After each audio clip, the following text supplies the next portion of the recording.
Autism পেশেন্টের মা, উনি বলছিলেন, আমাকে আগেও বলেছেন, এখন খুব সিরিয়াসলি বলছেন যে আপনার স্টেম সেল, আমাদের সাপ্লিমেন্ট এবং ডায়েটারি মডিফিকেশন সবকিছু করার পরেও উনি যেটা সবচেয়ে বেশি বেনিফিট পেয়েছে, উনি বলছেন যে এটা হচ্ছে যে খাবারের মধ্যে অ্যাপল সাইডার ভিনেগার দিয়ে খাওয়ানো। উনি বলছিলেন যে ডায়েটারি মডিফিকেশন করার পর একটু চেঞ্জ হয়েছে, স্টেম সেল চেঞ্জ হয়েছে, যখন থেকে খাবারের সাথে অ্যাপল সাইডার ভিনেগার অ্যাড করেছে একটা বিগ চেঞ্জ পাওয়া শুরু করেছে।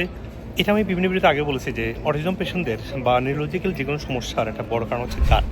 কেন আমাদের পেটে হচ্ছে সমস্ত গাটের নিউরোট্রান্সমিটারগুলো তৈরি হয়, এবং গাট ব্রেন কানেকশন নিয়ে প্রচুর ভিডিও আমি করেছি, এটা নিয়ে অনেক মানুষ বই লিখেছে, ইনশাল্লাহ আমিও লিখছি। তো সেই জন্য বলছি যে কোনো নিউরোলজিক্যাল সমস্যা, যে কোনো অ্যালজাইমার হোক, ডাইমেনশিয়া হোক, আপনারা খেয়াল রাখবেন যে আপনার গাটটা ভালো রাখতে হবে। স্পেশালি অটিজম পেশেন্ট যারা আছে তাদের জন্য গাটটা খুবই গুরুত্বপূর্ণ, এবং ভালো গাট ফাংশন লং রান অটিজমের যে স্ট্রাগলগুলো আছে, কথা বলতে না পারা বা ট্যান্ট্রাম বা হাইপার অ্যাক্টিভিটি বা ঘুম, বাথরুম, কথা বলা, কমিউনিকেশন, সোশ্যালাইজিং এবং অ্যাঙ্গার বা ফুড অ্যালার্জি, যত সমস্যাগুলো দেখুন না কেন, গাট একটা মেইন ফ্যাক্টর। এবং তাদের গাটের সমস্যার মধ্যে যেটা সবচেয়ে বড় সমস্যা সেটা হচ্ছে যে পেটের অ্যাসিড লেভেলটা ইমব্যালেন্স হওয়া।